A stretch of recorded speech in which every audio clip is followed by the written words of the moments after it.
What's going on, y'all? It's Cone back here again today with another video. Originally for today, I was going to do a recap of last night's finals game, but because it was a blowout and I kind of have the same things to say about that game as I did game 3, I figured instead we would talk a bit about the NBA offseason that's upcoming and go over the biggest question for every team heading into this offseason. And it's a big one for a lot of these squads. When I was going through and picking out the questions for each team, I realized just how many impactful decisions we're going to see over the course of the next few months. We're going to go alphabetical, beginning with the Atlanta Hawks and ending with the Washington Wizards. So if you want to know where your favorite team is, that's to kind of give you an idea. But real quick, please leave a like and subscribe if you enjoy. Hit the notification bell so you don't miss out on any of these videos. And comment down below what your biggest question is for your favorite team. Like I said, first up we have the Atlanta Hawks, and the big question for them is, how do you move on from John Collins? John Collins is getting paid a lot of money, and he was really good for the first few years he was part of the Hawks.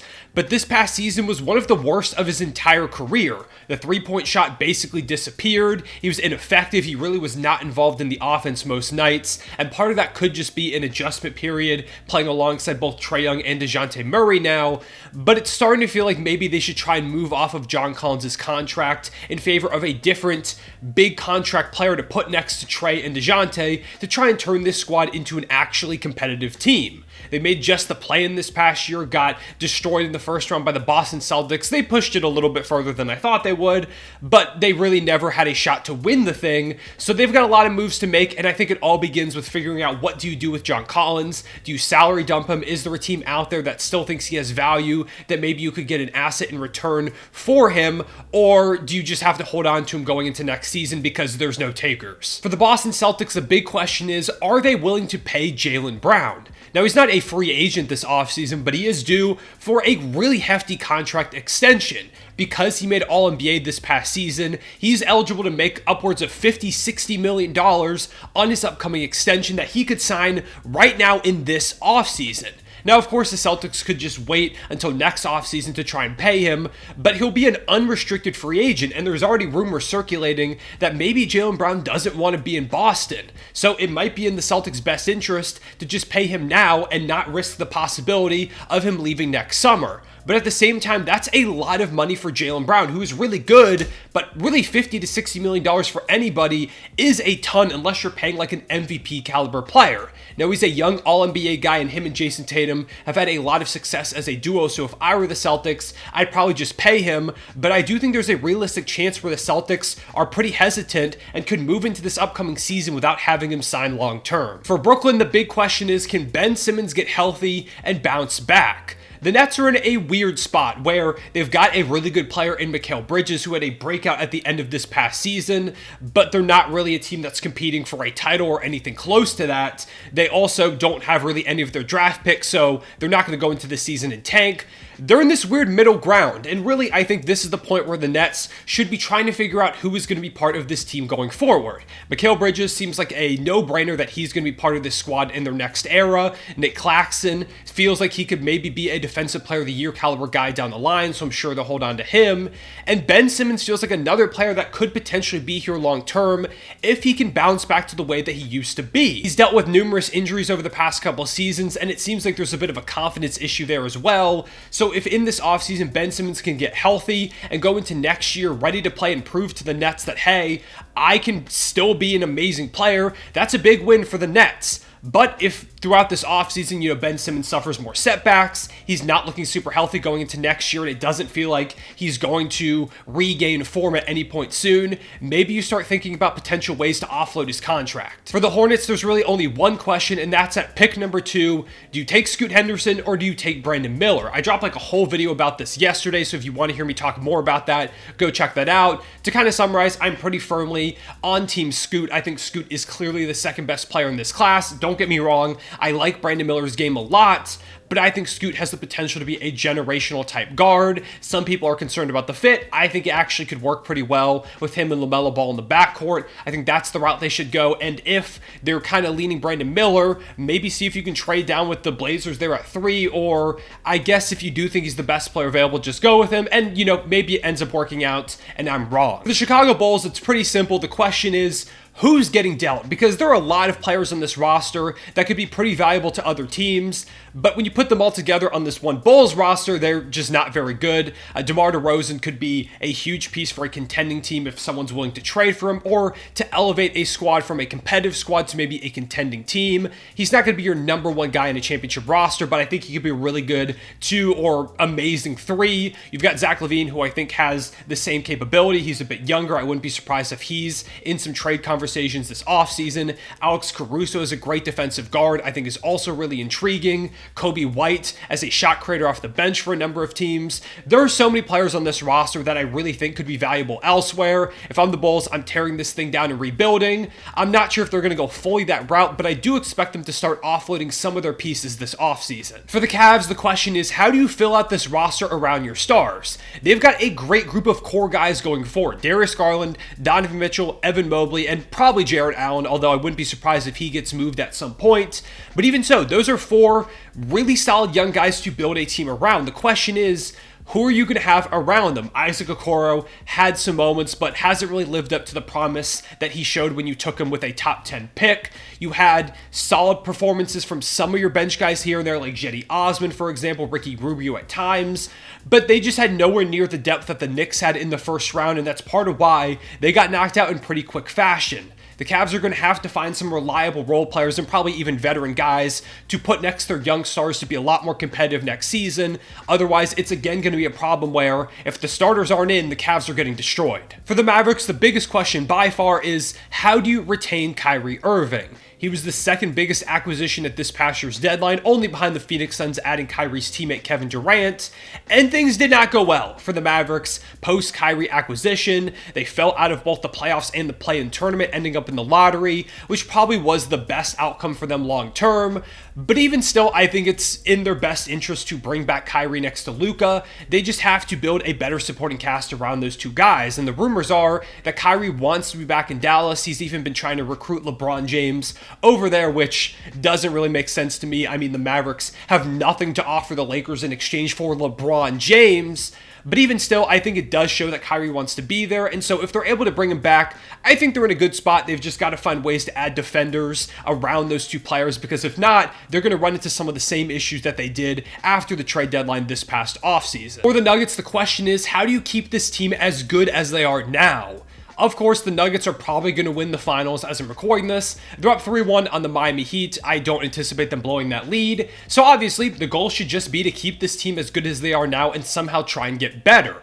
And good news for Nuggets fans, their core group of guys, at least their 5 starters, are all under contract next season, going into another year for most of the guys. Like with Nikola Jokic, you've got him for 6 more seasons. This core is pretty locked up long term, but Bruce Brown, who has been a big contributor for them in this playoff run, is probably going to be a free agent. Now, he does have a player option, but it's for $6 million, which he can make so much more than that on the open market. So I anticipate he's going to turn that down, and I don't think Denver is going to be able to offer him as much money as some of the other teams will. So I do anticipate Bruce Brown leaving. Jeff Green has been a part of your playoff rotation, but he's 36 years old, and he hasn't been phenomenal, so you probably want to replace him with someone else, maybe an actual backup big, because right now they don't really play any of those. So you're going to have to replace Jeff Green. You're probably going to have to replace Bruce Brown as well. Luckily, Christian Brown has shown up to be a big contributor in this run. Maybe rookie Peyton Watson this season can go into next year, a full offseason to get ready, and he can be a contributor. They do have some solid guys on the roster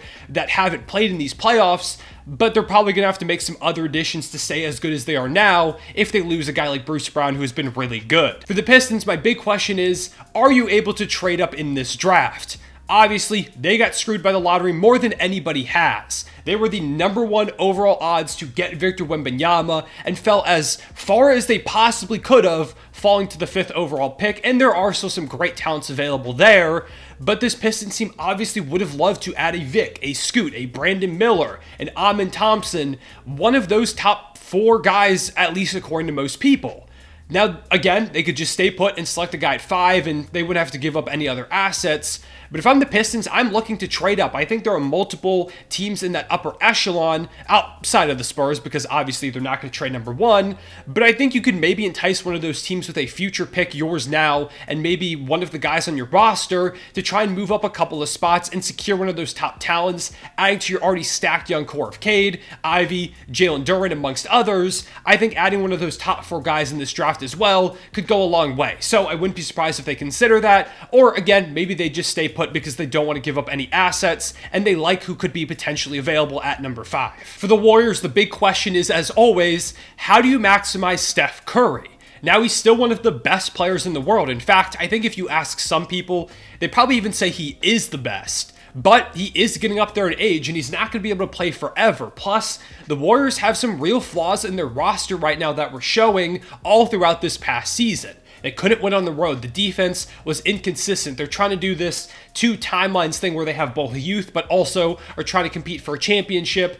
It's just not working. They've got to make a decision, and whatever they decide to do has to be with Steph Curry in mind. He's the best player that you've had in such a long time, one of the greatest players of all time. You have to do everything you can to maximize his potential to win championships right now. Whether that means you trade Jordan Poole, who's one of your more young, promising players. You trade prospects like Jonathan Kuminga and Moses Moody, who've shown a ton of promise, but just aren't ready to be championship contenders right now. Whatever you have to do, if you have to trade picks, do it, because you have to do whatever you can to help Steph win. He has earned that from you at this point. For the Rockets, the question is this the offseason where they start to turn things around? They've been one of the worst squads in the NBA the past few years, but rumors are that they're trying to make a return to competitiveness right now. Now, if you ask me, I really think they should continue down this rebuilding path. I think it's a bit too premature to try and compete after you've been one of the worst teams in the league for multiple years with no signs of real improvement.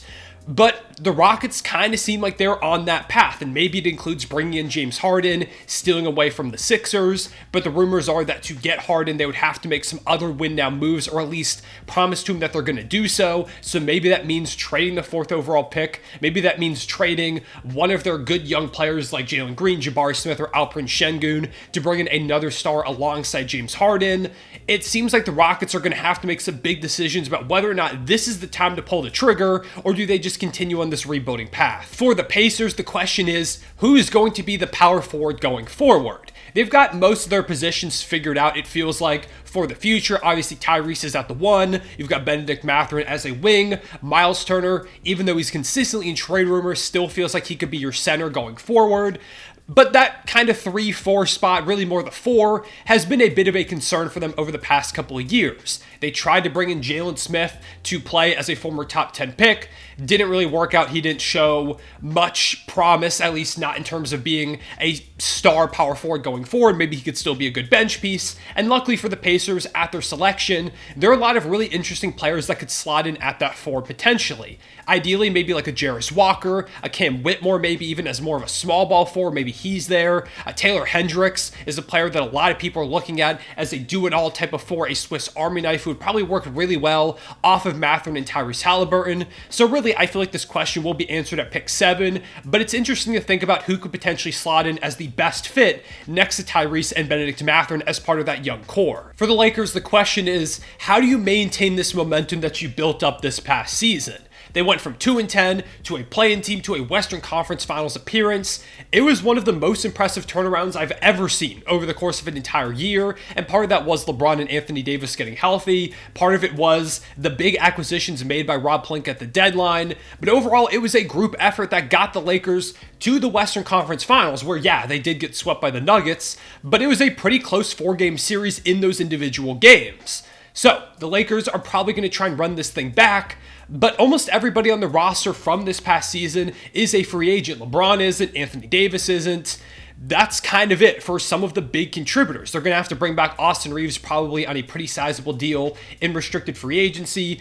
D'Angelo Russell, do you bring him back as your starting point guard? There's also Rui Hachimura, who's a big part of your playoff success. How do you keep all these guys together? Who should stay? Who should go? How do you upgrade in addition, because this team needs to get a bit better to compete with the Denver Nuggets? There's a lot of questions for the Lakers, and it's a matter of, are they going to be able to keep the momentum building, or do they suffer a couple setbacks max this offseason. For the Grizzlies, the question is obviously, how long is Ja Morant going to be out? And really, until they know that, no other question can be answered. I haven't talked much about his potential suspension on this channel because we don't know how many games it's going to be. When it's finally announced, I'll probably make a video talking a bit about it.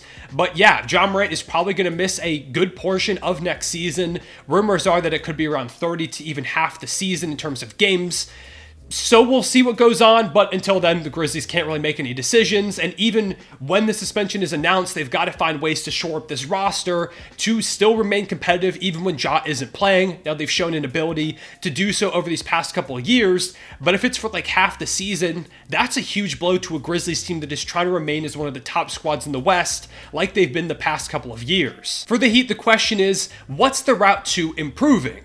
Now, Miami is right now in the NBA Finals. As I mentioned earlier, they're currently down 3-1 to the Nuggets. I anticipate them ultimately losing. And even if they do, it's been a highly successful season for the Heat, going from 8th seed to NBA Finals participant. Nobody could have seen this coming at the beginning of the playoffs. If you say you did, you are lying. But they still should and have to get better. The reason why they're losing to the Nuggets is because they're just not good enough. This Nuggets team is a lot better right now. They have a lot more talent. And so Miami, whether it's adding a third star, it's, just getting healthy and bringing back Tyler Hero and shoring up the supporting cast around Jimmy and Bam Adebayo, they've got to do something to try and improve. I don't really know what the route to that is. I know Damian Lillard is rumored to be interested in the Heat if they don't win the finals and Portland decides to move on from him, but I don't see the Heat being able to come up with any package to give Damian Lillard or give the Blazers what they want in exchange for Damian Lillard, unless it includes Bam Adebayo, which I would be surprised if the Heat try and move on from him.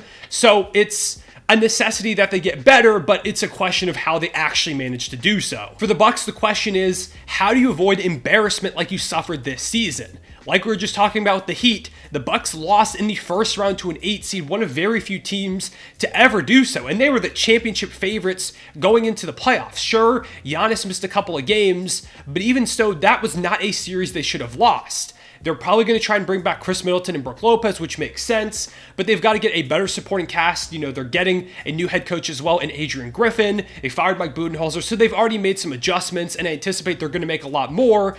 But whatever they do, they have to ensure that nothing like that happens next season. Next up, we have Minnesota, and my question for them is, do you deal Karl Anthony Towns? He's been a staple of your roster ever since you drafted him number 1 overall, 8 years ago now, which feels insane to say.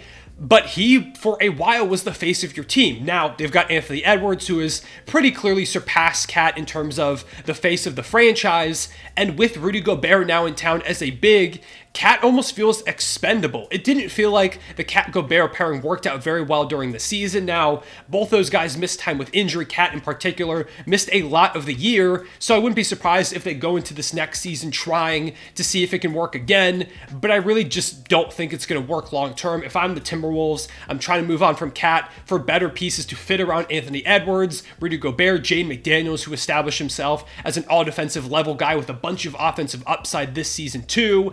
They've got a fun core over there. It's just a matter of if Cat's going to be part of that beyond this offseason. For the Pelicans, the question is, it feels like, as always, can Zion Williamson get healthy? When he's actually playing, the Pelicans look really good. They were the number 1 seed for about 30-ish games this past season before Zion got hurt, before Brandon Ingram was dealing with injury. I mean, even with Ingram injured and Zion playing, they still were hovering right around the number 1 seed. This is a really good team, but if Zion's not out there, they are a pretty limited squad. Now, they were able to make the play-in tournament. Brandon Ingram had a great year, but the play-in tournament isn't what they're aspiring for. They're trying to push for an NBA championship. They need Zion to get healthy to do so. I'm just not really sure if we're ever going to see sustained healthy periods from Zion at this point in his career. For the Knicks, the question is there a superstar out there for you this offseason? The Knicks are always going to be in rumors when it comes to bringing in big-name players because they're in the New York market, but also because they've got a really intriguing package to offer any team if a superstar becomes available. Say a Paul George, just as an example, says that he wants out of Los Angeles. The Knicks have a really good offer on the table with numerous first-round picks, really intriguing young players like RJ Barrett, Quentin Grimes, Emmanuel Quickley, just to name a few. They could offer any team with any type of superstar a really intriguing package to pair Jalen Brunson, Julius Randle with that star. The Knicks had a great season this year, but it really feels like for them to become championship contenders, they've got to find another star player, and maybe it is this offseason where one becomes available, and if one does, is this the time to pull the trigger? Next up, we have my Oklahoma City Thunder, and the question for them, is this the offseason to make that move? You know what move I'm talking about. The Thunder have accrued a wealth of draft picks, a ton of young talent, and it only feels like a matter of time before eventually a star player becomes available and OKC pulls the trigger, committing to trying to win in the moment and making one of the scariest squads in the Western Conference.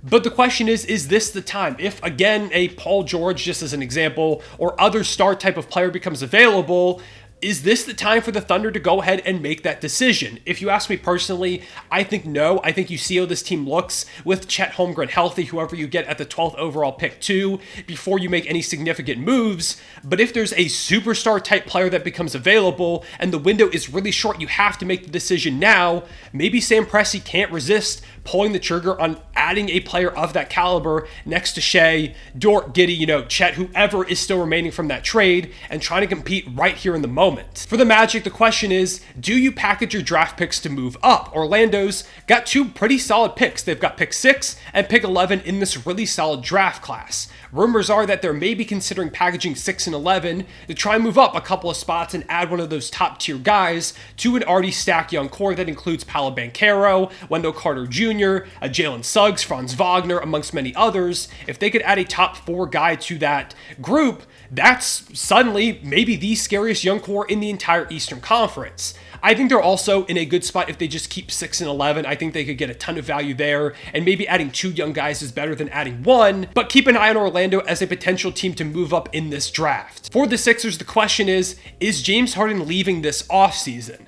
Joel Embiid, James Harden, and the Sixers fell again in the second round, this time to the Boston Celtics, in 7 games despite going up 3-2 in the series, having a great opportunity in Game 6 to win at home with Jason Tatum really struggling for a majority of the game, but they couldn't get it done. And now it's a question of, should the Sixers bring back James Harden on a big contract? Is it worth it? There are some people saying they should trade Embiid, this and that.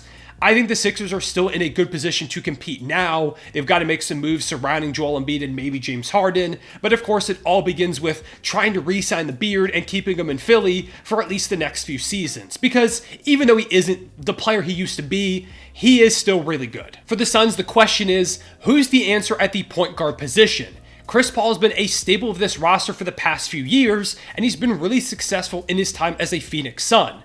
However, he is getting older and he's very visibly declining while also consistently being injury prone. So it seems like the Suns are probably going to try and go another direction at the starting point guard spot, or at least there's potential for them to do so. According to Chris Haynes, the Suns are going to waive Chris Paul. According to Shams and Woj, they're considering waiving him to maybe then re-sign him on a lesser so money type of deal. They might also consider waiving him and stretching his contract, meaning that he's going to go somewhere else as a free agent, but also they would get more cap space.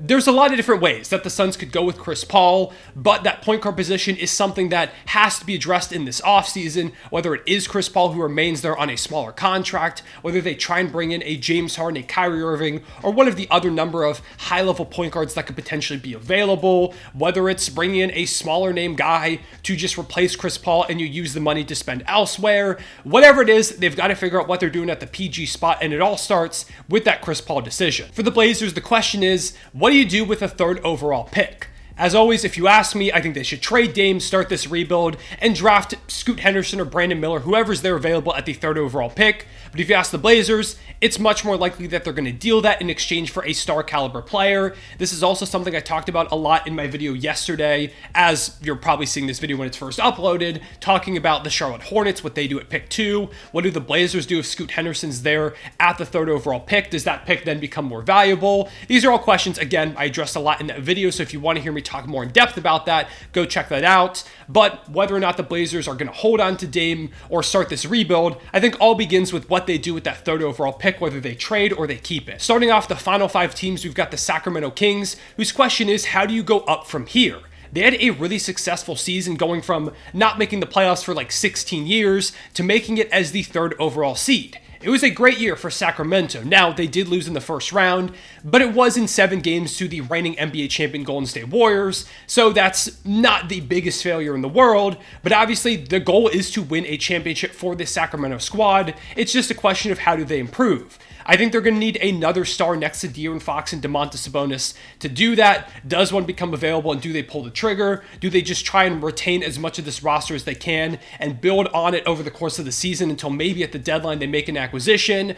Whatever it is, the Kings have to find a way to improve a little bit, because while this squad is good, they aren't quite championship contenders quite yet. Mainly, they've got to figure out the defense. That is a big issue on that roster. For the Spurs, my question is, do they grab another pick in this lottery? We already know they're going to get Vic at number 1, which makes this an A+ offseason for the Spurs, but maybe they try and go a bit further. They try and add another lottery pick. The rumor is that they want to add a guard in this draft, or just a young guard of some sort, so maybe they're willing to move off of one of their other young pieces in exchange for a pick in this top 10. I think there are a number of teams that would consider adding one of the Spurs' better players in terms of giving up their pick in the lottery. It's just a matter of if it actually happens, and if it does, is there a grade higher than A+ to give the Spurs for this offseason? For the Raptors, my question is, do you commit to this thing or start over? If you know me, my answer for Toronto is that they should begin anew, try and call up the Blazers, see if they're willing to give up that 3rd overall pick for either Pascal or OG, or maybe you're willing to give them both in exchange for that 3rd overall pick and a young player like an Anthony Simons, maybe another selection. There's a number of ways the Raptors could go ahead and blow this thing up, but I think that looking at that Portland number 3 pick and trying to pair maybe Scoot Henderson with Scotty Barnes in Toronto is the way to go. Now, I wouldn't be surprised if Toronto does try and keep as much of this core together as they can and they try to compete again next season, but I do think that would kind of be a mistake. For the Jazz, my question is, do they stay put at the 9th overall pick? I think there's a real chance they could look to trade up in this draft because they do have a surplus of assets in terms of draft picks. They've got some interesting players as well. If there's one of those teams that's a few picks up that's looking to move down a couple of spots in exchange for maybe future draft capital or a player, I think the Jazz are a prime candidate to do so that maybe they could add more high-level young pieces to this core of Lauri Markkanen, Walker Kessler, whoever they get there, Ochai Agbaji, amongst others. And finally, the Washington Wizards. Is this finally the time to commit to the rebuild? I think it should have been done forever ago, but the rumor is now that maybe they're finally starting to see the light. They've got a new general manager in town who maybe makes some drastic decisions, whether that's trading Bradley Beal, it's giving up on this Kyle Kuzma, Kristaps Porzingis, Beal big 3, which I don't even think really qualifies as a big 3, but I just think Washington needs to start over. They've been hanging out in the middle of the pack for way too long now. I think, again, like I was talking about Toronto, you should call up Portland and see if maybe they'd be willing to give you the 3rd overall pick in exchange for one of your top players, maybe your draft selection as well in the lottery. I think there's a number of ways the Wizards could go to blow this thing up, but it is time to do so. With all that being said, that's the video. I think this was maybe one of my longest videos ever, at least according to recording time. We'll actually see when I edit things down, but for right now, I want to thank y'all so much for watching. Please leave a like and subscribe if you enjoyed, like I said at the beginning of the video. Also, give me your answer to the question for your favorite team in the comments. As like I said earlier, also let me know if you have any other questions for your favorite team. I appreciate y'all watching. I'll see y'all later. Everyone safe back.